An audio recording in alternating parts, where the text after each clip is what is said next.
Olá, iniciamos pela Web Rádio Cristo Consolador, mais uma edição do programa O Evangelho em Espírito e Verdade. Toda quinta-feira no ar, às 5 da tarde, ao vivo. E você, portanto, pode participar do nosso programa através do YouTube e do Facebook. Basta você enviar aí a sua mensagem que estamos aguardando desde agora. Hoje, no nosso programa sobre as bênçãos do nosso Mestre Jesus, nós vamos falar sobre as bem-aventuranças e vamos destacar uma delas, que é Bem-aventurados os aflitos. Vamos também dar continuidade ao estudo das parábolas do nosso Mestre Jesus e reservamos para hoje a parábola dos servos bons e maus. Quanto a vida e obra de Paulo de Tarso, que encerramos na última edição, ou seja, na semana passada, nós vamos dar início hoje ao estudo das suas cartas, também chamadas de epístolas. Mas nós vamos, primeiramente, estudar o contexto em que elas foram escritas, os seus objetivos, vamos compreender Paulo de Tarso como esse grande apóstolo do Evangelho. E no final aqui do programa, vamos responder as perguntas que nos são enviadas pelos nossos telespectadores, entre eles você que está aí nos acompanhando. Muito bem, vamos então, dando início, nos debruçar sobre as bem-aventuranças, muito importantes para que nós possamos, de fato, conhecê-las. Vamos lembrar que Jesus, há mais de 2000 anos, ele subiu a um monte. Por isso, as bem-aventuranças fazem parte do chamado Sermão do Monte, ou Sermão da Montanha, para que ele pudesse falar a todas as pessoas que ali estavam. Segundo os evangelistas, e também segundo os espíritos, nós temos entre 3.000 a 5.000 ouvintes naquele dia. E Jesus, então, inicia o Sermão do Monte com as bem-aventuranças. Depois, ele vai dar uma série de ensinos, os quais nós já temos estudado aqui no nosso programa, e que, por serem tão importantes, nós vamos também fazer o seu estudo em outros episódios, outras semanas, porque voltar aos ensinos de Jesus é sempre muito importante. Allan Kardec, o codificador da doutrina espírita, estudou as bem-aventuranças na obra O Evangelho segundo o Espiritismo. E ele dedicou 5 capítulos para realizar esse estudo.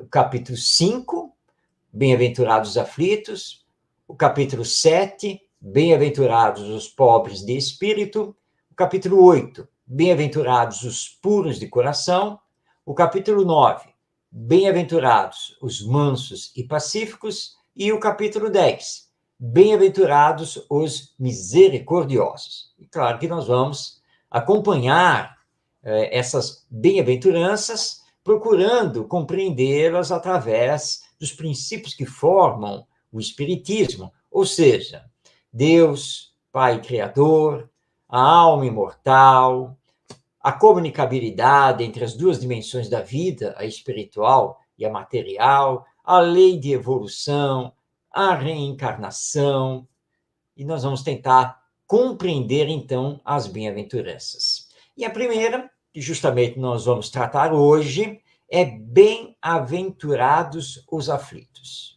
Vamos, então, recordar essa bem-aventurança. Ela está transcrita no Evangelho de Mateus, no capítulo 5, versículos 5, 6 e 10. Na verdade, são 3 bem-aventuranças que se conjugam, que são as seguintes: bem-aventurados os que choram, porque serão consolados. Bem-aventurados os que têm fome e sede de justiça, porque serão fartos. Bem-aventurados os que padecem perseguição por amor da justiça, porque deles é o reino dos céus. Então, são as três bem-aventuranças que se conjugam, falando dos problemas que nós enfrentamos aqui na vida terrena, na vida humana. E apenas aqui como um dado histórico, Mateus é o único evangelista que transcreve o Sermão da Montanha. Bem, do ponto de vista terreno, humano, de uma vida que inicia lá no berço e termina no túmulo, pelo menos dentro de uma ótica materialista da vida, essas bem-aventuranças de Jesus são incompreensíveis. Se não, vejamos, vamos fazer uma série de indagações aqui. Como que os que choram, os que têm fome, os que são injustiçados, os que são perseguidos, podem ser bem-aventurados? Onde estarão o consolo e a fartura? Então é preciso sofrer a miséria, por exemplo, para ganhar o reino dos céus? Foi isso que Jesus quis dizer? E isso quer dizer que aquele, então, que não sofre, que aquele que não sabe o que é a pobreza, ele está previamente condenado a não ganhar o reino dos céus? E se a vida termina no túmulo, a promessa de bem-aventurança no reino dos céus, ela é falsa? Indagações que nós temos que fazer a partir desse ponto de vista materialista sobre a vida.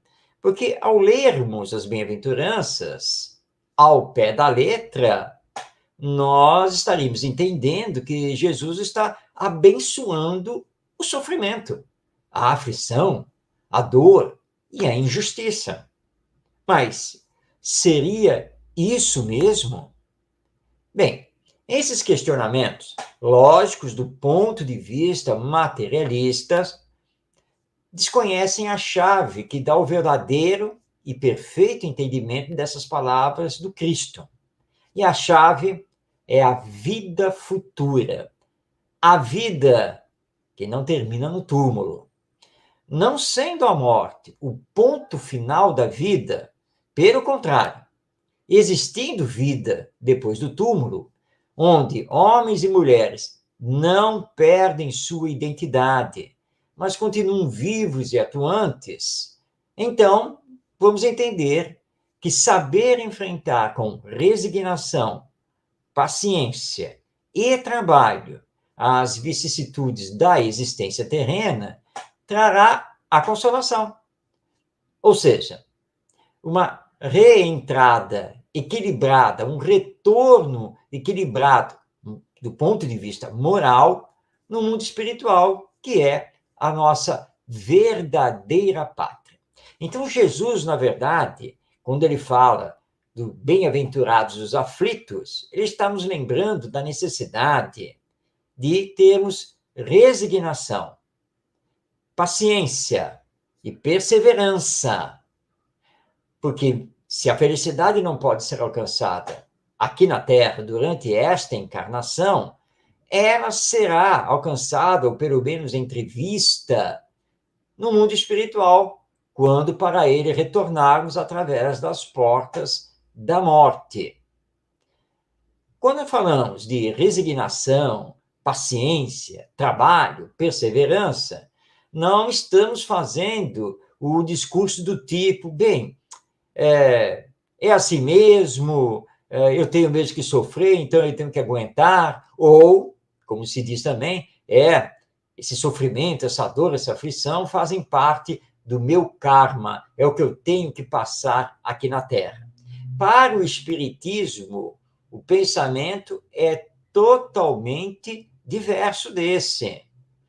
O Espiritismo nos fala em agirmos no mundo, com o mundo, para realizar as transformações necessárias e possíveis em nós e com os outros na transformação da humanidade. Portanto, nós estamos falando da luta em nos tornarmos homens e mulheres de bem, quando, diante das expiações e das provas, continuamos de cabeça erguida.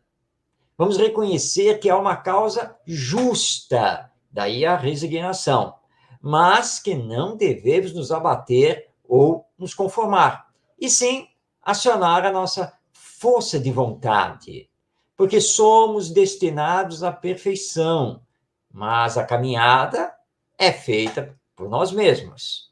Então, temos que aproveitar esse estágio na matéria, nesta encarnação, para combater em nós o egoísmo, o orgulho, o preconceito, a injustiça, até que a nossa sociedade seja uma verdadeira civilização, onde, segundo os ensinos de Jesus e também dos Espíritos, ninguém deve morrer de fome.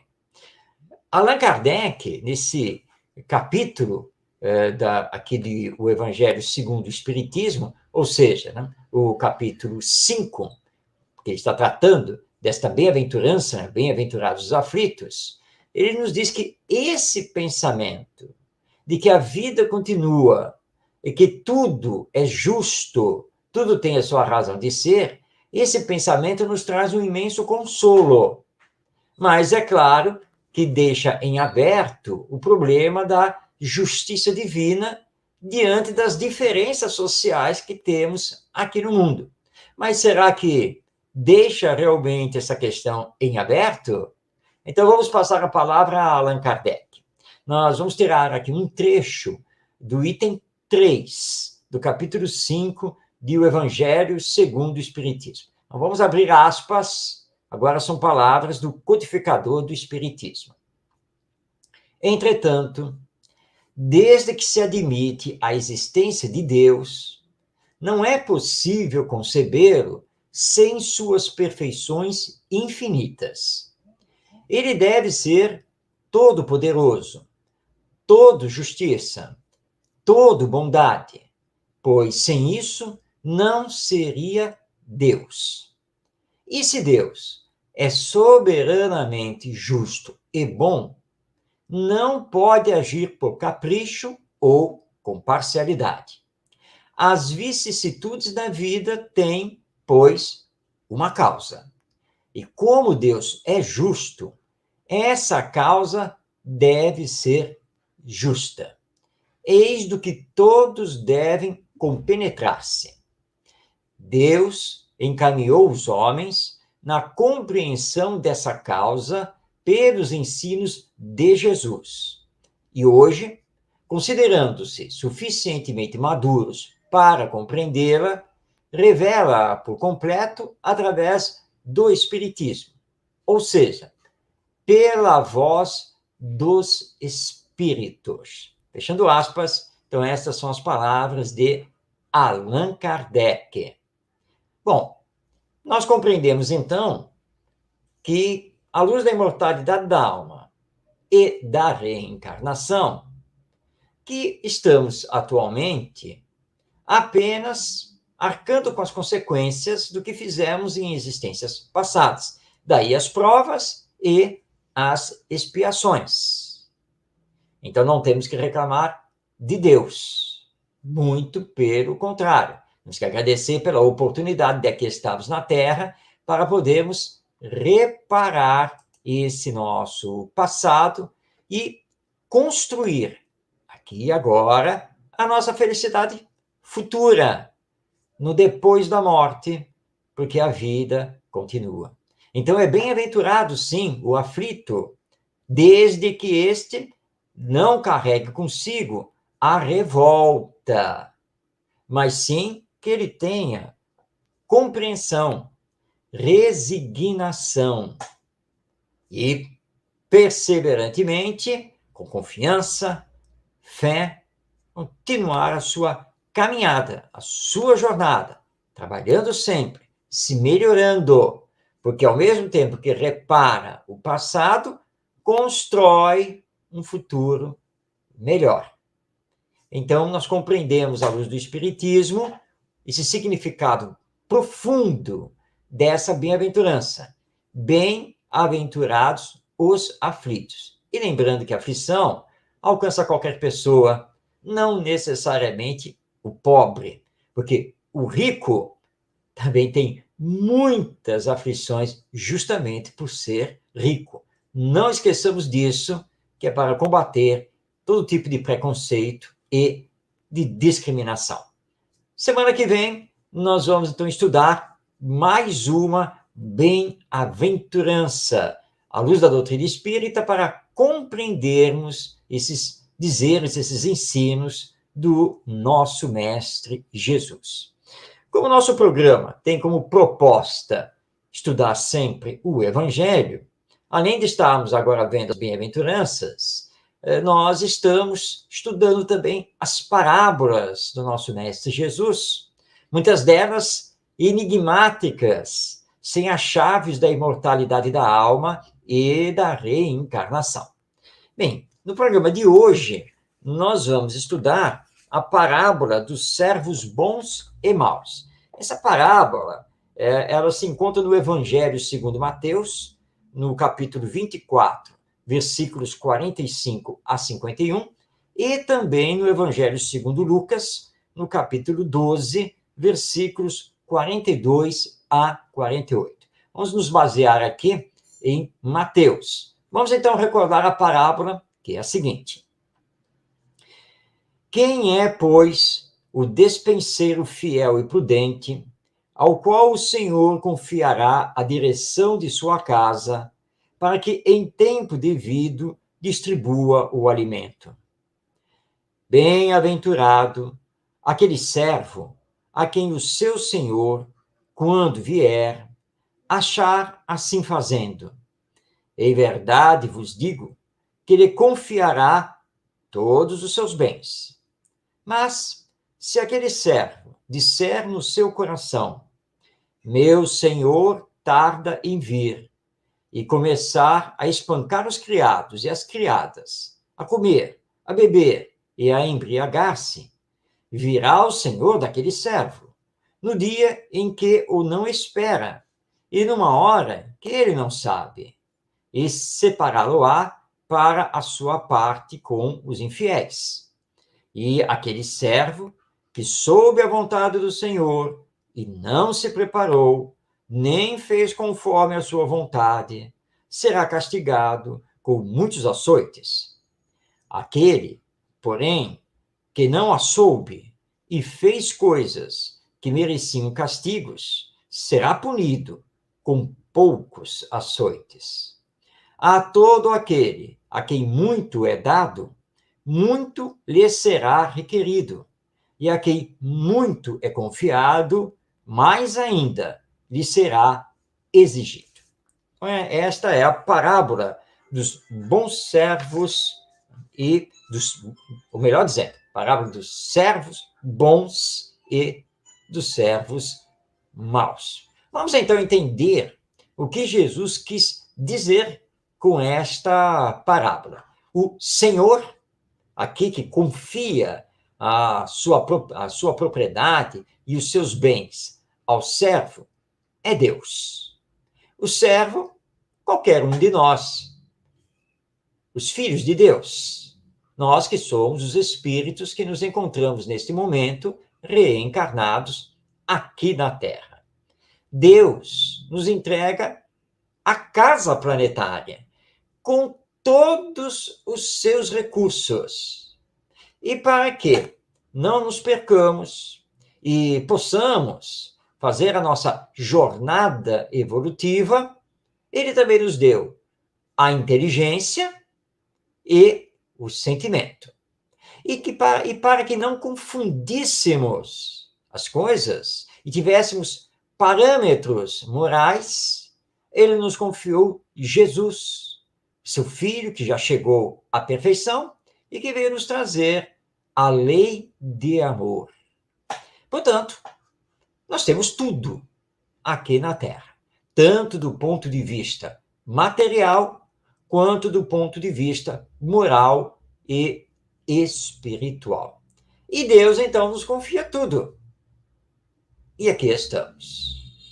Se formos fiéis, e quando o Senhor nos chamar, quando ele chegar, ou seja, quando partirmos pela morte retornando ao mundo espiritual, se cumprirmos bem, com fidelidade, tudo aquilo que Deus espera de nós, seremos recebidos com festa, com alegria e encontraremos a felicidade. Entretanto, se nos desviarmos, ou seja, já que o Senhor não está presente, ele vai demorar para retornar. Deixa eu usufruir de tudo isso daqui, desse bem bom aqui do planeta. Então, se fizermos isso, o Senhor vai chegar num dia e hora que nós não estamos esperando e que nem sabemos quando. É a morte. Porque ninguém sabe quando vai morrer. Ou melhor dizendo, ninguém sabe quando vai desencarnar. Ninguém sabe quando vai fazer o seu retorno ao mundo espiritual. E assim podemos ser pegos totalmente desprevenidos, sem nenhum preparo espiritual, porque só gozamos os bens materiais, que na verdade não nos pertencem. Nada do que existe aqui no planeta, nem este nosso corpo, na verdade, nos pertence. Tudo é criação de Deus. Portanto, tudo pertence a Deus. Nós estamos aqui com as coisas por empréstimo. E aquele que recebe tudo por empréstimo tem que saber cuidar e bem utilizar, porque deverá um dia de prestar contas. Não é mesmo? Então, Jesus usou um símbolo. Olha, a morte, que é uma fatalidade, ela vai chegar. E aí? Ah, você foi um servo infiel, mau, você será açoitado. Ou seja, você vai arcar com as consequências disso. E, claro, que encontrará sofrimento, porque a sua própria consciência o irá acusar. Agora, se você foi infiel, mas não tinha consciência disso, você também irá sofrer, mas menos do que o outro que tinha consciência plena. E aí, então, Jesus está se referindo a nós, os religiosos. Isso mesmo. Os que temos uma religião. Os que conhecemos a realidade espiritual da vida. Os que, pelo menos da boca para fora, dizemos que seguimos os ensinos do nosso Mestre Jesus. Nós, os cristãos. Nós somos conscientes. Portanto, haveremos de responder muito mais do que aquele que não tem essa consciência e erra por ignorância. Agora, Jesus também lembra aqui na parábola que aquele que tem consciência e faz o que tem que fazer, e podendo prestar contas, então, ao Senhor, esse, claro, receberá os louros por isso. Mas aquele que foi fiel, mesmo sem ter consciência disso, receberá esses louros em dobro, em triplo e assim por diante. Porque ele nem sabia, ignorava, mas foi fiel. Soube bem utilizar como uso frutuário todos os bens materiais que foram confiados a ele por Deus. Onde será que nós nos classificamos?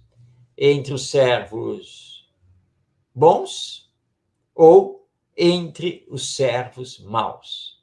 E lembrando que o espírita possui uma grande responsabilidade, porque o espírita sabe muito bem da realidade da vida espiritual, da continuidade da vida após a morte. O espírita sabe da solidariedade entre as encarnações. Então, nós, espíritas, somos aqueles, entre todos os religiosos do mundo, os que menos podem utilizar a desculpa da ignorância. O que estamos fazendo com o Espiritismo? O que estamos fazendo com o Evangelho? Como estamos trabalhando na seara espírita, através do Centro Espírita? Como temos utilizado a internet, nas transmissões, as redes sociais? Como temos exercido a nossa cidadania? Temos sido honestos, solidários, éticos, caridosos? Porque é isso que vai pesar na balança, na hora que tivermos que prestar contas dos nossos atos, das nossas ações, do uso dos bens terrenos ao seu verdadeiro proprietário, que é Deus. Esse é o significado profundo da parábola dos servos bons e maus. Nós somos os servos, destinados a chegar à perfeição. Mas como chegaremos a ela se não sabemos respeitar a criação divina, os dons que Deus nos deu e que precisamos desenvolver sempre pensando no bem coletivo? Então pensemos sobre isso. Jesus não é simplesmente um contador de histórias. Não. Jesus é um mestre. Suas parábolas vão muito além de contação de histórias. São, na verdade, alertas à nossa alma. São vislumbres espirituais da nossa realidade. As parábolas são encantadoras, mas precisamos penetrar o seu significado profundo. E aí o Espiritismo nos propicia exatamente isso. Esta parábola é um alerta necessário, porque muitos de nós ficamos apenas na fachada, na superfície, quando, na verdade, as lições do Evangelho e as lições do Espiritismo devem adentrar a nossa alma e nos transformar. Temos permitido que isso, de fato, aconteça? Recomendo aqui que você que está nos acompanhando faça a leitura ou a releitura da parábola dos servos bons e maus. Recordando, ela se encontra no Evangelho segundo Mateus, no capítulo 24, versículos 45 a 51, e no Evangelho segundo Lucas, capítulo 12, versículos 42 a 48. E depois de fazer a leitura, pergunte-se e tente dar uma resposta verdadeira. Eu me enquadro, eu me encaixo aqui, nesta parábola, como um servo bom ou estou mais para um servo mau? Reflita, medite sobre tudo que você está fazendo aqui na Terra, como está fazendo, quais são seus valores de vida, seus ideais maiores, e tente então se encontrar. Se for o caso, corrija os rumos da sua vida, ou, se for o caso, apenas então reforce essa sua boa vontade, esse seu amor, essa sua caridade. Esse é o alerta desta parábola. Bem, chegamos já à metade do nosso programa, então está na hora agora de nos voltarmos a Paulo de Tarso, este grande apóstolo do Evangelho. Você vem nos acompanhando e sabe que durante um bom tempo nós mergulhamos na vida e obra de Paulo de Tarso. E no programa passado, nós chegamos ao final, quando Paulo, então, foi morto pelos romanos, retornando à vida espiritual. Mas Paulo nos legou uma obra imensa, e essa obra precisa também ser estudada. Que obra é essa? As suas cartas, também chamadas de epístolas. Então, as famosas cartas de Paulo. A nossa proposta, então, a partir de agora, é fazer um estudo dessas cartas, da maneira mais profunda possível. As cartas têm muito conteúdo e nós vamos ter, claro, que escolher esses conteúdos, mas nós vamos estudar carta por carta. Vamos contextualizar essas cartas dentro da época lá de Paulo de Tarso, trazê-las para a nossa atualidade e compreendê-las, claro, através do Espiritismo.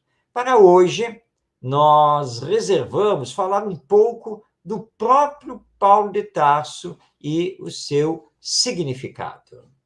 Quando ele fala para nós, lá na carta aos Gálatas, capítulo 2, versículo 20.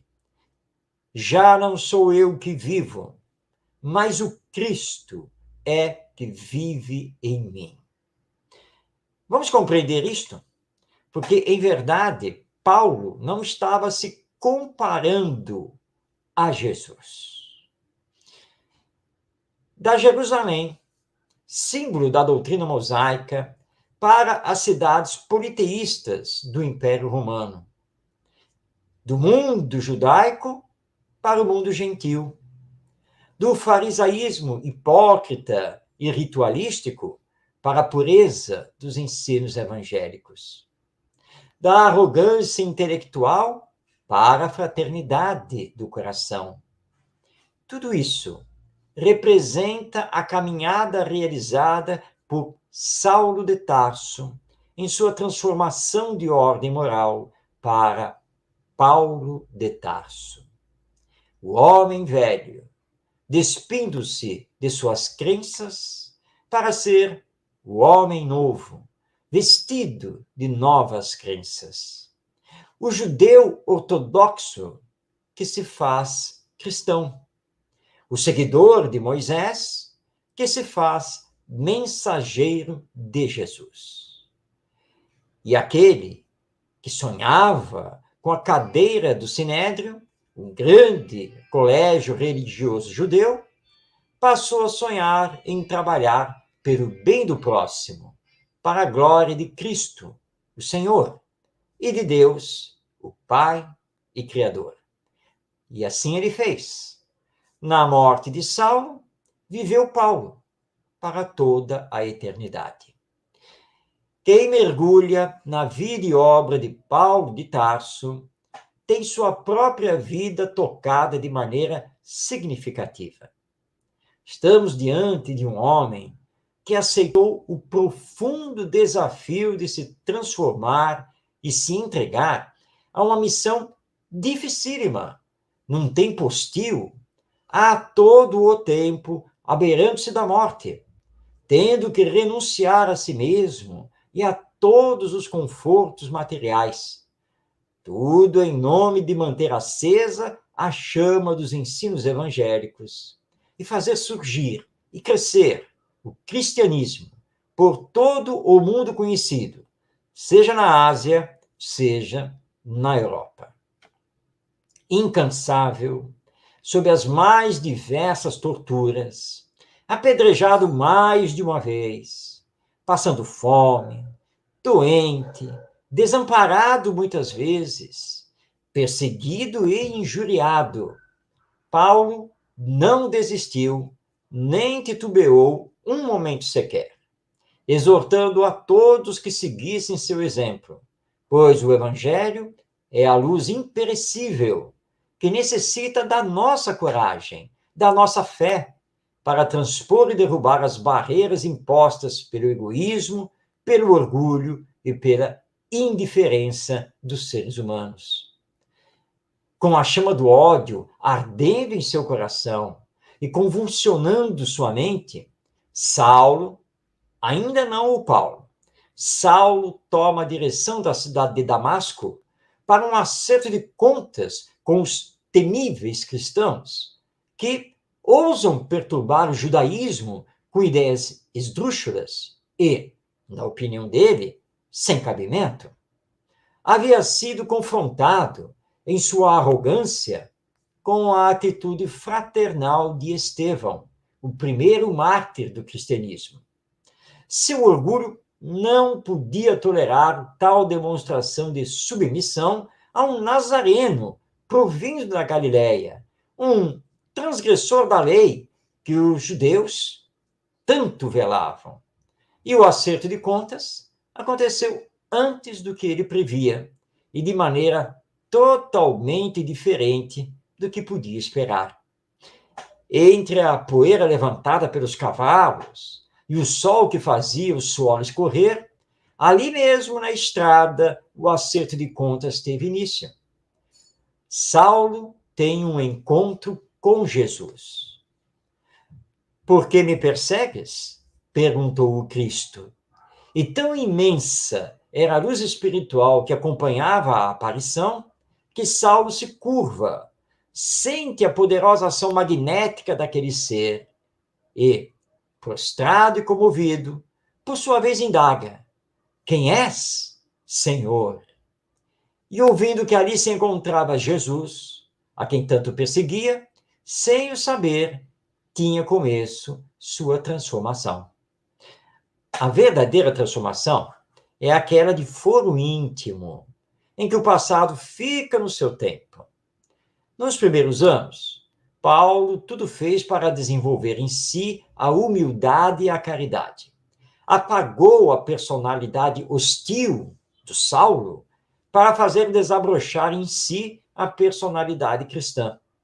Teve que se ausentar do mundo, perder a família e os amigos para ser servo fiel do Messias. E, finalmente, como Paulo de Tarso, iniciar sua vitoriosa carreira de apóstolo. A mensagem de amor do Evangelho impregnou seu coração e, apesar da inicial desconfiança dos discípulos de Jesus, desconfiança natural, seguiu para fora do mundo judaico, procurando converter para a nova mensagem os povos gentios, idólatras, compreendendo que a mensagem cristã era para todos os povos.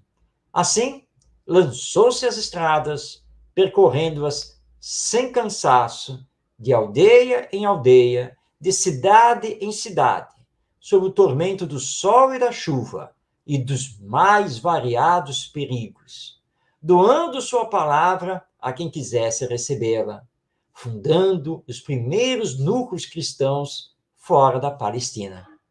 Levava cópias dos chamados ditos do Senhor, os ensinos morais de Jesus, compilados por Mateus, no esforço de alicerçar as comunidades com os ensinamentos morais dados pelo Mestre. De temperamento forte, e embora ao mesmo tempo dócil, Paulo de Tarso foi se transfigurando de pouco em pouco, vivendo cada vez mais de acordo com os preceitos do Evangelho, preocupado em manter as comunidades fiéis a Jesus Cristo. E assim, os anos passaram. Apesar das perseguições realizadas pelos judeus e também pelos romanos, o cristianismo cada vez mais se consolidava, se engrandecia, surgindo então um novo desafio: como manter as viagens cada vez mais extensas para visitar as comunidades e alicerçá-las? Já estava difícil conciliar os inúmeros afazeres com a idade mais avançada, e tudo ficou mais complicado com sua prisão pelos romanos. O que fazer? Sempre inspirado pelos espíritos ligados à Boa Nova, e por Jesus, viu nas cartas a solução. Escreveria às comunidades cristãs e seus fiéis amigos seriam encarregados de transportá-las a seus destinatários. Assim, um novo tempo era inaugurado. Agora, o apóstolo comparecia em espírito, através da letra que vivifica, e impossibilitado que estava de comparecer pessoalmente, como tanto desejaria. Um imenso correio se estabeleceu, perdurando até o fim de sua vida. As cartas, ou epístolas, vararam o tempo e tornaram-se universais, fazendo parte do conjunto das obras que constituem o Novo Testamento, ou Evangelho. Apesar das polêmicas sobre a autenticidade dessas cartas, já que os originais se extraviaram e provavelmente o que temos são cópias das primeiras cópias, não há dúvida quanto ao valor do seu conteúdo para o melhor entendimento dos ensinos de Jesus e compreensão dos primeiros tempos do cristianismo. Aqueles tempos marcaram definitivamente a humanidade. Paulo de Tarso foi figura marcante, fundando comunidades cristãs, ensinando novos apóstolos, enfrentando as perseguições e calúnias, encorajando com sua fé os iniciados, entregando-se de corpo e alma ao sacerdócio de renovação do ser humano diante da mensagem imortal, trazida e exemplificada pelo Mestre dos Mestres. O amor e a caridade, a fé e a esperança lhe dão a força necessária para tudo superar, nunca sendo peso aos confrades, trabalhando pelo próprio sustento e dedicando horas intermináveis para a divulgação e boa prática dos ensinos do enviado de Deus para a salvação dos homens. Perguntemos: o que seria do Evangelho? O que seria do cristianismo sem o trabalho incomparável de Paulo de Tarso? O que seria do futuro da humanidade se ele não compreendesse que era preciso se apagar para fazer brilhar a mensagem da Boa Nova? Não temos como calcular o quanto devemos ao apóstolo da gentilidade. Paulo de Tarso foi fiel servidor de Jesus, exemplo de transformação moral e dedicação ao trabalho. É por tudo isso que ele teve o direito de exclamar aos Gálatas, na sua carta, lá no capítulo 2, versículo 20. Já não sou eu que vivo, mas o Cristo é que vive em mim. E nós deixamos aqui a nossa saudação, o nosso agradecimento, o nosso preito de gratidão a Paulo de Tarso por tudo que ele realizou e pelo que ele representa para todos nós aqui na humanidade. É a partir dessas colocações que nós vamos, então, estudar as cartas que nos foram deixadas por Paulo de Tarso e que se encontram no Novo Testamento. Na semana que vem, no nosso próximo programa, nós vamos abordar a história dessas cartas, como elas foram elaboradas, ou seja, antes de mergulharmos carta por carta com todo o seu conteúdo, nós vamos primeiro conhecer a história dessas cartas e os diversos personagens aos quais ele se refere nessas cartas. Vai ser realmente um estudo muito significativo e prazeroso, para que depois, então, possamos começar o estudo, que vamos iniciar com a carta aos Romanos. Então, fique ligado no nosso programa. Estaremos aqui na próxima quinta-feira, trazendo esse conteúdo maravilhoso sobre as cartas ou epístolas de Paulo de Tarso. Bem, Nosso relógio está dizendo que estamos adentrando a última parte do programa. E isso significa que está na hora de passar a palavra a você. Você, telespectador, que acompanha não apenas o nosso programa, mas a programação da Web Rádio Cristo Consolador, a você, então, que nos envia as suas perguntas. Você que procura tirar as suas dúvidas em relação ao Evangelho. E nós recebemos aqui a pergunta assinada pela Mônica Carter, que é da cidade do Rio de Janeiro, aliás, de onde estamos fazendo a transmissão do programa. E a Mônica nos endereçou a seguinte pergunta: por seguir os princípios e rituais de minha igreja, posso me considerar salva? Muito bem, vamos responder a Mônica aqui através do Espiritismo.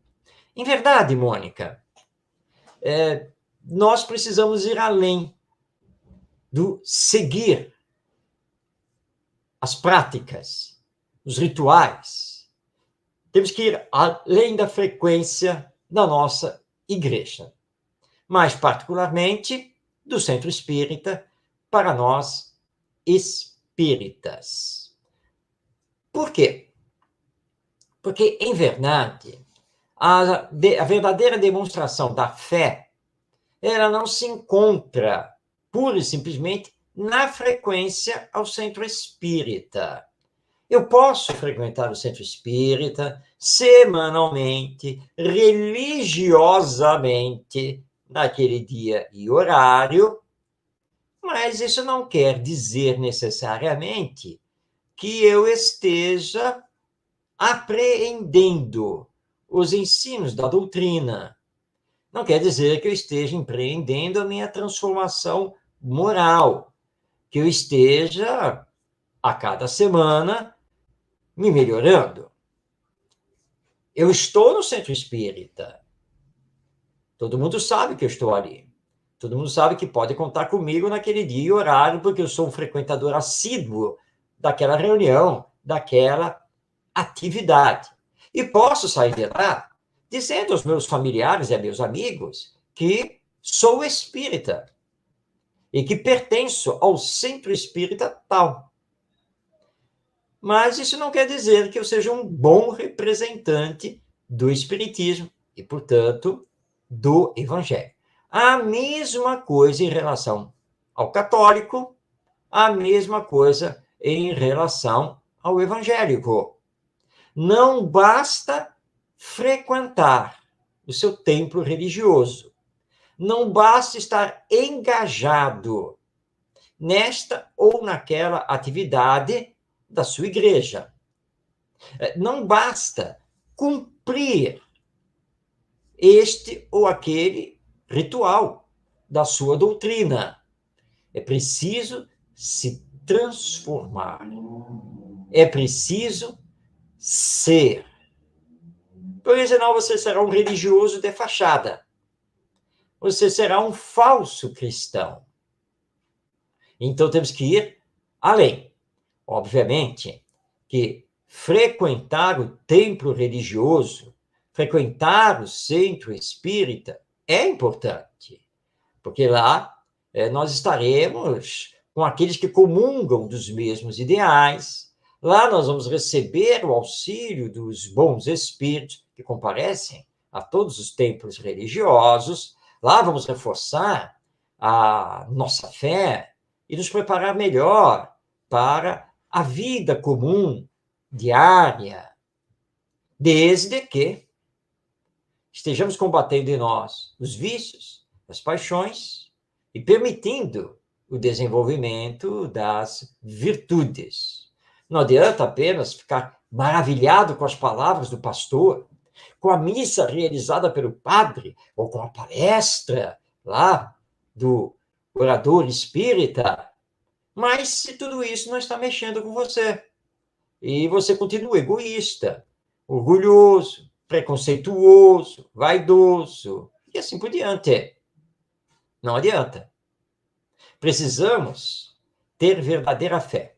Por isso, nós espíritas elegemos a caridade como o nosso roteiro de vida. E você só consegue fazer a caridade se combater o egoísmo em si. Porque a caridade é a antítese do egoísmo. E caridade significa colocar o amor em ação. E aí, então, a fé, que é muito importante, mas a fé que deságua na obra. A fé sem a obra é morta. Porque se você fica com essa fé apenas literária, essa fé apenas da boca para fora, essa fé ritualística de ser apenas um frequentador pro forma social do templo da sua doutrina religiosa, essa fé não terá valor perante Deus. Mas se a sua fé se consubstancia em obras de caridade, de auxílio ao próximo, de desprendimento dos bens terrenos, de trabalho íntimo de transformação moral, aí a sua fé é verdadeira. Então, minha querida Mônica Carter, e a todos que estão nos acompanhando, não basta frequentar o templo religioso, não basta fazer o sinal da cruz, não basta fazer uma prece e se colocar de joelhos para isso, não basta passar por um ritual de batismo para ganhar o reino dos céus. A senha para a felicidade após a morte é a caridade. É o amor em ação. É o se moralizar e se espiritualizar e pensar, então, no bem dos outros. Aí sim, nós podemos dizer que garantimos ganhar o reino dos céus, que significa gerar para nós mesmos, depois da morte, a felicidade, a qual nós somos destinados por Deus, mas que só depende de nós mesmos para conquistá-la. Bem, chegamos ao final do nosso programa, o Evangelho em Espírito e Verdade.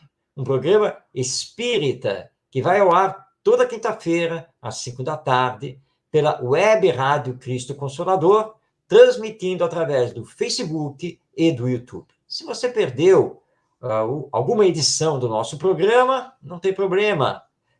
Acesse no YouTube o canal da Web Rádio Cristo Consolador. E lá, nas playlists, você vai encontrar a playlist do nosso programa.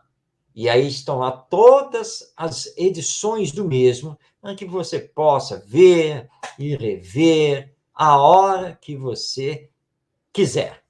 E vamos deixar aqui o convite para que esteja conosco semana que vem para darmos continuidade ao estudo das bem-aventuranças, das parábolas do nosso Mestre Jesus e das cartas de Paulo de Tarso. E se você tiver alguma dúvida, quiser fazer alguma pergunta, aproveita aí o chat do Facebook e do YouTube, envie, teremos o maior prazer em responder. Receba um grande abraço, que a paz do nosso Mestre Jesus esteja em sua vida e até o nosso próximo programa.